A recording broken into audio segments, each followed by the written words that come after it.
ମୁଁ ଜଣେ ବହୁତ ସରଳ ହୃଦୟର ନାରୀଟିଏ। ମୁଁ କେବେ କାହାର ଖୁସି ଦେଖିକି ବା କେବେ କାହାର ଧନ ସମ୍ପତ୍ତି ଦେଖିକି ଈର୍ଷା କରେନି, କିମ୍ବା କେବେ କାହାର ଉନ୍ନତି ଦେଖିକି ତାକୁ ତଳକୁ ଟାଣିବା ପାଇଁ ଚେଷ୍ଟା ବି କରିନି। ଲୋକ ମୋତେ ଧକ୍କା ଦେଇଛନ୍ତି, ମୋ ସହିତ ଛଳନା କରିଛନ୍ତି, ତଥାପି ମୁଁ କେବେ କାହାଠୁ ପ୍ରତିଶୋଧ ନେବା କଥା ଚିନ୍ତା ବି କରିନି।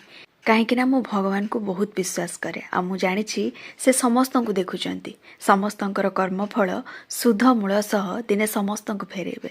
ଆଉ ସେ ଯେତେବେଳେ ଫେରେଇବେ, ମୋର କାହାଠୁ ପ୍ରତିଶୋଧ ନେବା କ'ଣ ଦରକାର?